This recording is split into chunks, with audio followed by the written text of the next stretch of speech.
अस्सलाम वालेकुम फ्रेंड्स, उम्मीद करता हूँ कि आप सब खैरियत से हैं। अपने गोल्ड के वीकली एनालिसिस में आप सबको खुशामदीद कहता हूँ।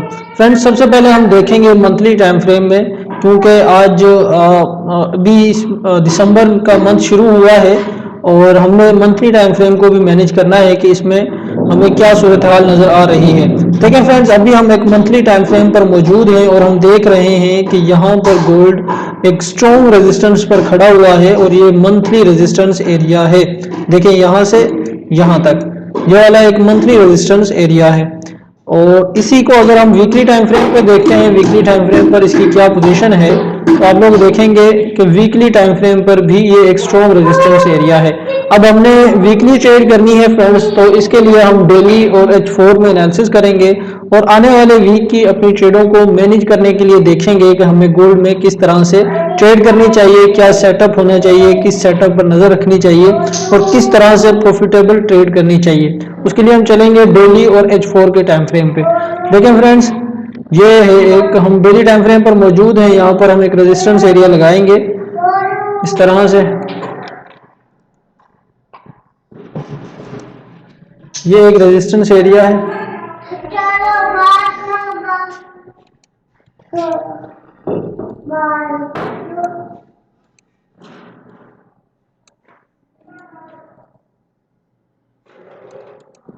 और इसको मैनेज करने के लिए अभी हम H4 के टाइम फ्रेम पर चलेंगे। देखें फ्रेंड्स, गोल्ड एक अपने हाईएस्ट पॉइंट पर खड़ा हुआ है अभी और ये हाई लगाता हुआ मूव करता हुआ हमें नजर आ रहा है। यहाँ से देखें, इसने हाई लगाया, लो लगाया, हाई लगाया, लो लगाया, फिर हाई, फिर लो, अगेन हाई, लो, फिर हाई लगाया और फिर लो लगाने के बाद एक न्यू हाई लगाया है। फ्रेंड्स, ये गोल्ड का एक स्ट्रॉन्ग रेजिस्टेंस एरिया है। यहाँ पर monthly time frame, daily time frame और वीकली टाइम फ्रेम की भी स्ट्रॉन्ग रेजिस्टेंस है।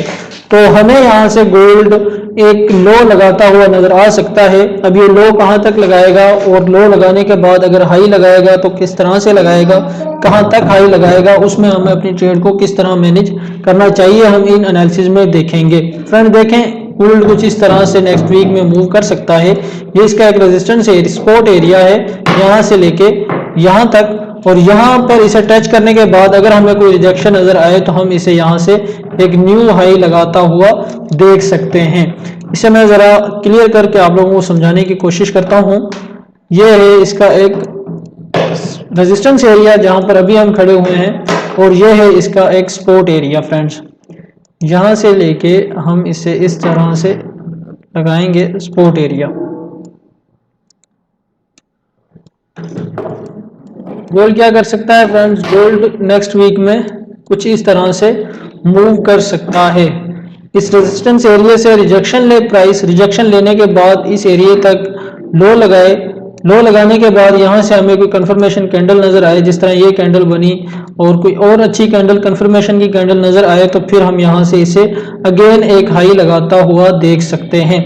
इस रेजिस्टेंस को अगर ब्रेकआउट करता है और रीटेस्ट करता है तो गोल्ड एक नया हाई लगा सकता है, क्योंकि इससे पहले गोल्ड ने इस रेजिस्टेंस एरिया से ऊपर कोई हाई नहीं लगाया हुआ। तो हो सकता है कि इस वीक में गोल्ड इस रेजिस्टेंस एरिया को ब्रेकआउट करे और एक न्यू हाई लगाए, क्योंकि इसराइल और फिलिस्तीन की जंग चल रही है, उसकी वजह से गोल्ड जो है, गोल्ड की मार्केट बहुत तेजी से ऊपर नीचे मूव कर रही है।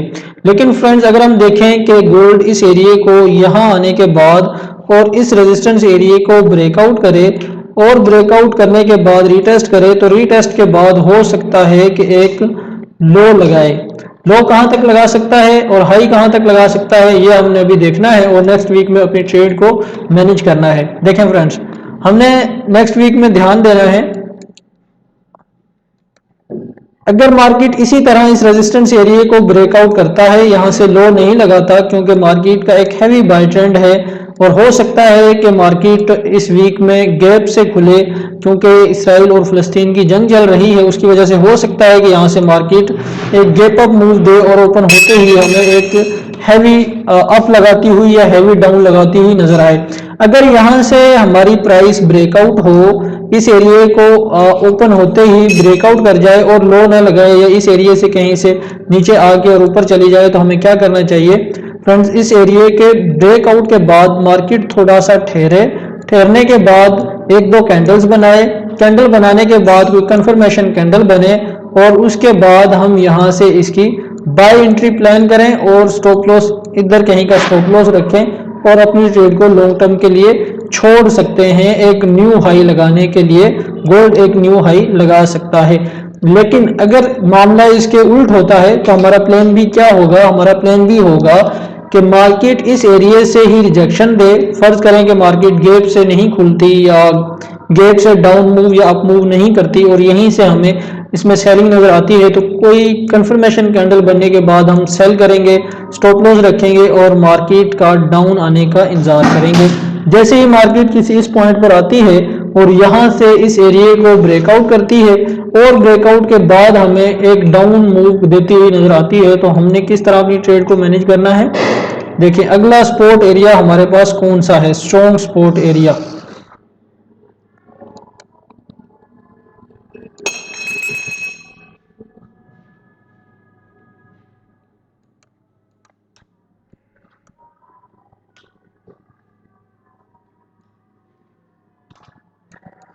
फ्रेंड्स अगला स्ट्रॉन्ग सपोर्ट एरिया हमारे पास ये बनता है। अगर प्राइस यहाँ पर आए, रिजेक्शन ले और अप मूव करे तो हम बाय ट्रेड को प्लान करेंगे। लेकिन जैसे ही इस प्राइस को ब्रेकआउट करे, ब्रेकडाउन करे, ब्रेकडाउन के बाद रीटेस्ट करने के बाद कोई हमें कंफर्मेशन कैंडल नजर आए तो हम यहाँ से इसे सेल ट्रेड करेंगे। ठीक है फ्रेंड्स, अब मैं आपके लेवल्स बताता हूँ जो लेवल मैंने लगाए हुए हैं कि इस एरिया को अगर प्राइस ब्रेकआउट करती है तो हम इसे सेल देखेंगे, इस एरिया को ब्रेकआउट करती है तो हम इसे बाय देखेंगे।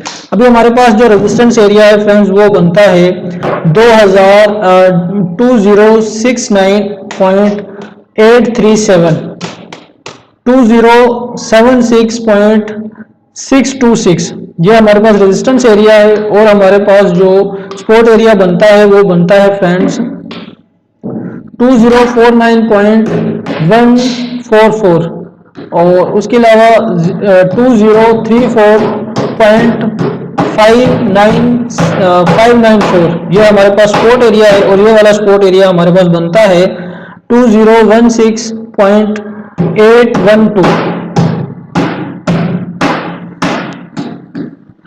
ये वाला एरिया हमारे पास फ्रेंड बनता है 2010.345। ये हमारे पास सपोर्ट एरिया है, ये रेजिस्टेंस एरिया है। आप लोगों ने ख्याल करना है कि अगर मार्केट इस एरिया को यहाँ से ब्रेकआउट करे, फौरन से ब्रेकआउट कर जाए तो हम बाय ट्रेड को प्लान करेंगे और अगर यहाँ से रिटेस्ट करने के बाद यहाँ तक आए तो हम यहाँ तक इसे सेल कर सकते हैं और अगर यहाँ से रिजेक्शन लेने के बाद डाउन आए तो हो सकता है कि मार्केट यहाँ तक हमें नेक्स्ट वीक में ट्रेड करती हुई नजर आए। लेकिन याद रखें गोल्ड का एक हेवी बाय ट्रेंड है, हो सकता है कि प्राइस किसी इस पॉइंट से या इस पॉइंट से टच करने के बाद या अंदर आने के बाद एक हैवी बाय मूव हमें करती हुई नजर आ सकती है। फ्रेंड्स ये थे हमारे वीकली एनालिसिस, बिल्कुल सिंपल से। उम्मीद करता हूं कि इन एनालिसिस से आपको नेक्स्ट वीक में ट्रेड करने में बहुत ही आसानी होगी और आप अच्छे से अपनी ट्रेड को प्लान कर सकेंगे, प्रॉफिट कर सकेंगे। मिलते हैं किसी नई वीडियो में। हमारे चैनल को सब्सक्राइब करें, वीडियो को लाइक करें, शेयर करें। मिलते हैं किसी नई वीडियो में, तब तक के लिए अल्लाह हाफिज।